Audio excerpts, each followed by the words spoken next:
नहमदुहु व नसल्ली अला रसूलिहिल करीम अम्मा बाद फ़अऊज़ु बिल्लाहि मिनश शैतानिर रजीम बिस्मिल्लाहिर रहमानिर रहीम अलम यअलम बिअन्नल्लाह यरा आमन्तु बिल्लाहि सदक़ल्लाहु मौलाना अज़ीम व सदक़ रसूलुहुन नबियुल अमीनुल मतीनुल हबीबुल करीम व नहनु अला ज़ालिका लमिनश शाहिदीन वश्शाकिरीन वल्हम्दुलिल्लाहि रब्बिल आलमीन। महब्बत से दुरूद शरीफ पढ़ें। अल्लाहुम्मा सल्ली अला सय्यिदना व मौलाना मुहम्मद व अला आले सय्यिदना व मौलाना मुहम्मद बारिक व सल्लिम सल्लु अलैहि सलातम व सलामन अलैका या रसूलल्लाह या हबीबल्लाह सल्लल्लाहु तआला अलैहि वसल्लम।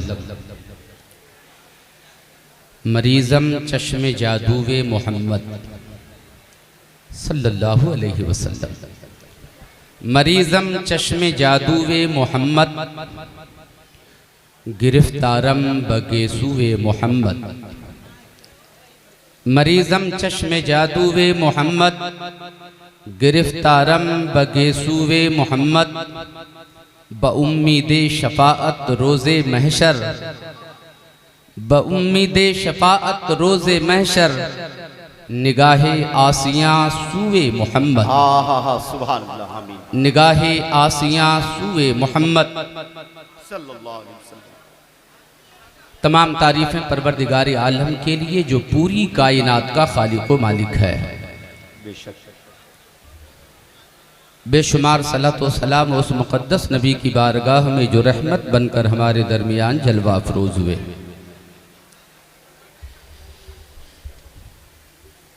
आप सुन नहीं रहे हैं, आप एक दूसरे से बातें कर रहे हैं। आपको इस बात का ख्याल रखना चाहिए कि हम कहाँ बैठे हुए हैं। वाह।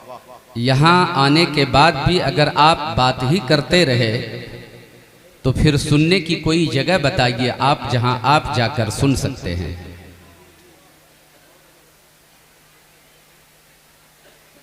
हम मुसलमान हैं, गौर से मेरी बातों को सुनिए।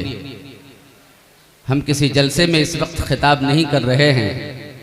ये खानकाह भी है, दरसगाह भी है और आज की तारीख में ये तरबियत गाह भी है। बहुत अच्छा, माशाअल्लाह। आप थोड़ी सी बातें सुनिए। मिंबर शरीफ पर बहुत बड़े बड़े उलमाए किराम जलवाबार हैं। आप जिनसे खिताब समाअत फरमाएंगे, जिनकी तकरीरें पढ़े लिखे लोग बड़ी मोहब्बतों के साथ समाअत करते हैं।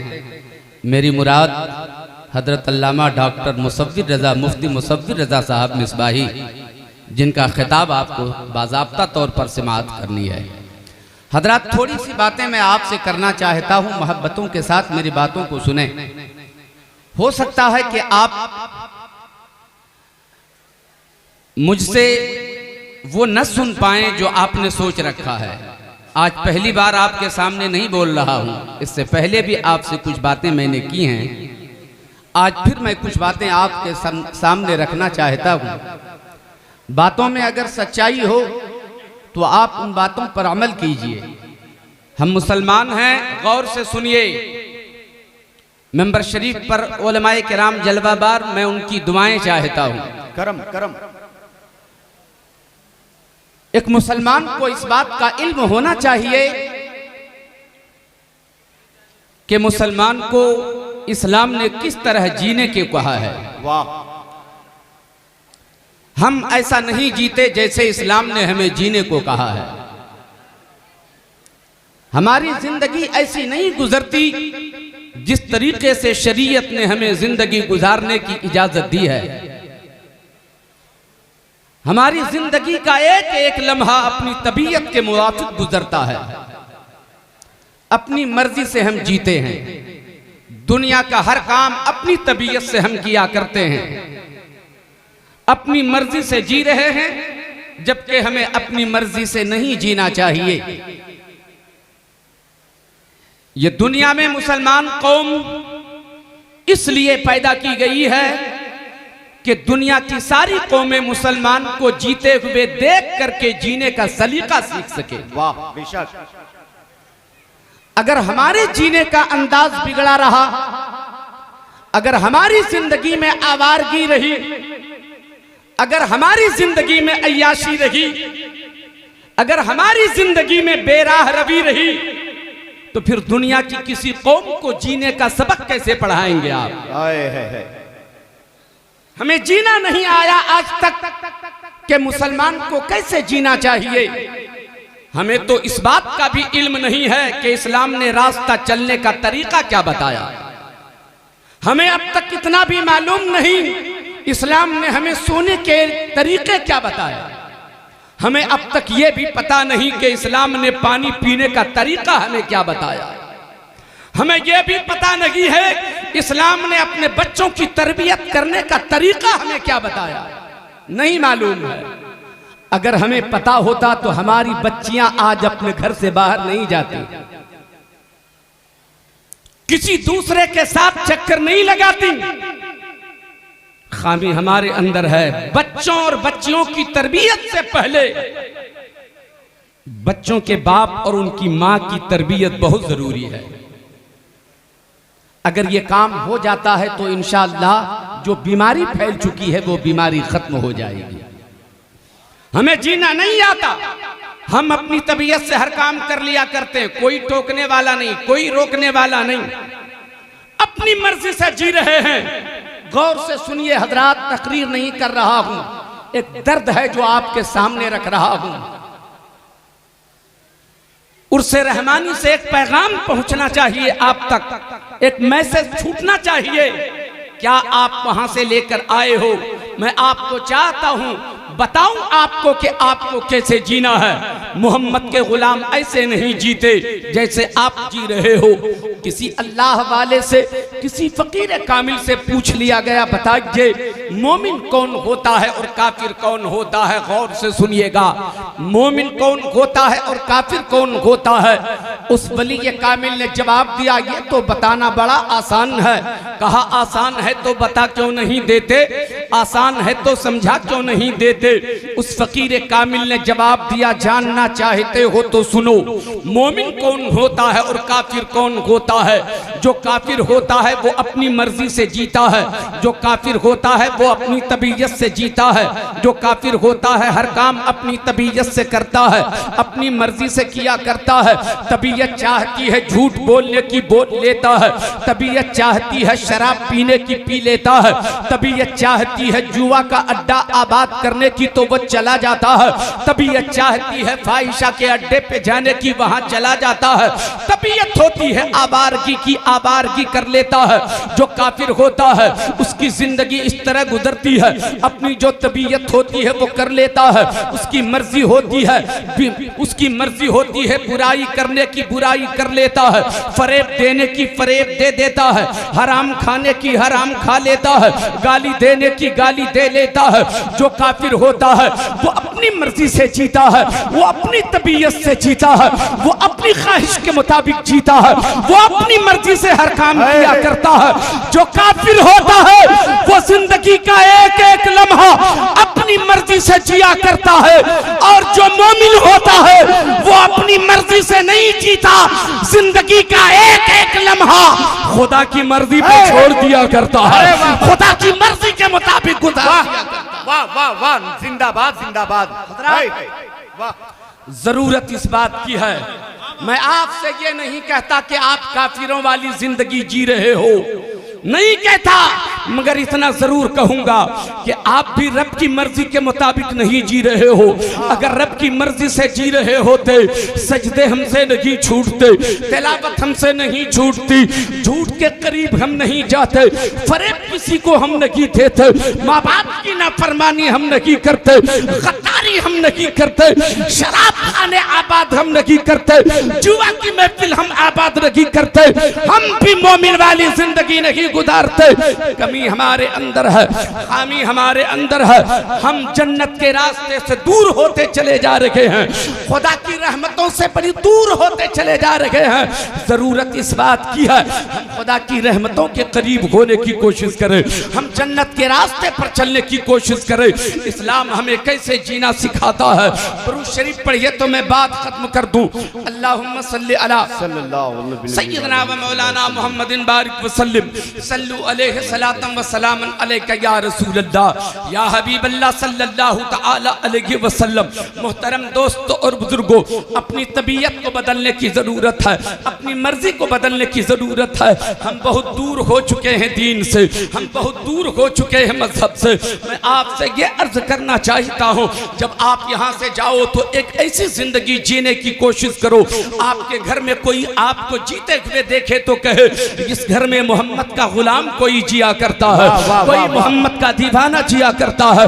आपकी जिंदगी का एक एक लम्हा रसूलुल्लाह की मर्जी के मुवाफिक गुजरना चाहिए, रसूलुल्लाह की तबीयत के मुताबिक गुजरनी चाहिए। हम अपनी तबीयत से जिंदगी गुजार रहे हैं। याद रखना, आप अगर अपनी तबीयत से जी रहे हो तो आपकी तबीयत सिर्फ तबीयत है और मोहम्मदुर रसूलुल्लाह की तबीयत ही शरीयत। हमें मुस्तफ़ा की तबीयत की रोशनी में अपनी ज़िंदगी गुजारनी है। हजरात, हमें बदलना पड़ेगा।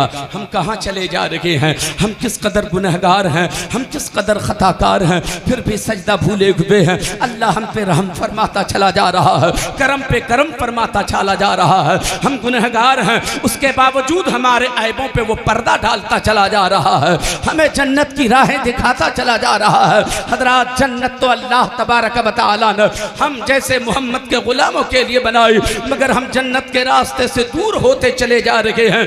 करीब होने की जरूरत है। न हम अपने बच्चों को सही तालीम दे पा रहे हैं, न तरबियत दे पा रहे हैं। हजरात, तालीम से भी बहुत दूर हो गए, जिसका नतीजा ये है हम न अपने आप को बना सके मोहम्मद के गुलाम, न अपने बच्चों को मोहम्मद का गुलाम बना पा रहे हैं। हम अपने बच्चों के सामने झूठ बोलते हैं, हम अपने बच्चों के सामने दूसरों को फरेब देते हैं, हम अपने बच्चों के सामने दूसरों को धोखा देते हैं। आपकी जिंदगी में जितनी खराबियां हैं वो आपके बच्चे देख रहे हैं। मैं आपसे ये कहता हूं, जरा अपने आप को संवारने की जरूरत है। आप कैसे समझ जाओगे? हमारा मुआशरा ऐसा मुआशरा तो नहीं था, हमारा मुआशरा ऐसा नहीं था, हमारा समाज ऐसा समाज नहीं था। मेरे आका ने बड़ा खूबसूरत मुआशरा हमें बना के दिया था, बड़ा खूबसूरत समाज तैयार करके हमें अता फरमाया था, लेकिन हमने उस मुआशरे को फिर से बिगाड़ दिया है। मैं आपसे ये बताना चाहता हूँ, आज मुआशरे में कोई गुनाह की तरफ कदम कैसे बढ़ा रहा है, कोई शराबी कैसे हो गया है। हमारा ही बच्चा है जो जुए का आदी हो गया, हमारा बच्चा है जो गुनाहों का आदी हो गया, हमारा ही बच्चा है जो गुनाहों का आदी हो गया। आखिर क्यों गुनाह का आदी हो गया? हजरात, इसके पीछे रीजन क्या है, इसके पीछे राज क्या है? आखिर हमारे बच्चे क्यों भागते चले जा रहे हैं? हजरात गिरामी, आदमी भागता कब है, आदमी गुनाह करता कब है? गौर से सुनिए, 2 मिनट में अपनी बात को मैं खत्म कर रहा हूँ। आकाए कायनात जनाबी मोहम्मद रसूलुल्लाह सल्लल्लाहु तआला अलैहि वसल्लम ने सहाबा के सामने इरशाद फरमाया, ओ मेरे सहाबियों सुनो, तुम्हारे जिस्म के अंदर गोश्त का एक लोथड़ा है, अगर वो बिगड़ गया तो बिगड़ गया, अगर वो बिगड़ गया तो सब बिगड़ गया, अगर वो समर गया तो सब समर गया। या रसूल अल्लाह, वो कौन ऐसी चीज है, वो कौन सा जिस्म के अंदर हिस्सा है जिसके संवरने से सारा निजाम संवर जाता है, सारे जिस्म के आज़ा संवर जाते हैं, और जिसके बिगड़ने से सब बिगड़ जाता है? मेरे आका इरशाद फरमाते हैं, वो दिल है, दिल के बिगड़ने से सब बिगड़ जाता है, दिल के संवरने से सब संवर जाता है। जब इंसान का दिल संवरता है तो जुबान संवर जाती है, दिल संवरता है तो आंखें संवर जाती हैं, दिल संवरता है तो हाथ संवर जाते हैं, दिल संवरता है तो समाअत संवर जाती है, दिल संवरता है तो जुबान संवर जाती है। लेकिन जब दिल बिगड़ता है तब आदमी गुनाहों का आदी होता है, दिल बिगड़ता है तो खताओं का आदी होता है, दिल बिगड़ता है तो आंखें बिगड़ जाती है, दिल बिगड़ता है समाअत बिगड़ जाती है, दिल बिगड़ता है जुबान बिगड़ जाती है। दिल के बिगड़ने से सब बिगड़ता है, और जब दिल बिगड़ता है तब कोई अबू जहल होता है, दिल बिगड़ता है तब कोई अबू लहब बनता है, दिल बिगड़ बिगड़ता है तब कोई उत्बा शैबा बनता है, दिल बिगड़ता है तब कोई यजीद बनता है, लेकिन जब दिल संवरता है, जब दिल संवरता है तब कोई सिद्दीक बनता है। दिल संवरता है तो उमर होता है, दिल संवरता है तो उस्मान बनता है, दिल संवरता है तो अली होता है, दिल संवरता है तो मखदूम किछौछा होता है, दिल संवरता है तो मखदूम बिहारी होता है, दिल संवरता है तो फिर आला हजरत होते हैं। जब दिल संवरता है तब कोई ताजुश शरिया होता है, जब दिल संवरता है तब कोई शेखुल मुस्लिमीन होता है। नारे तकबीर, नारे रिसालत, फैजाने शेखुल मुस्लिमीन। दिल के संवरने से सब संवरता है, दिल के बिगड़ने से सब बिगड़ता है। या रसूल अल्लाह, आखिर कैसे दिल संवरता है और कैसे दिल बिगड़ता है? मेरे आका ने जवाब इरशाद फरमाया, ए मेरे सहाबियों, जब कोई हराम लुक़मा खाता है तो हराम लुक़मा खाने से उसका दिल बिगड़ जाता है, हलाल लुक़मा खाने से उसका दिल संवर जाता है। जी हजूर। मैं आपसे ये नहीं कहता कि आप हराम खाते हो, नहीं कहता, लेकिन अगर बच्चे बेनमाजी हैं तो कहीं न कहीं कोताही है। अगर बच्चे आपके शराबी हो गए तो कमी तो कहीं न कहीं है। बच्चे जुआरी हो गए तो कहीं न कहीं कोई कमी जरूर है।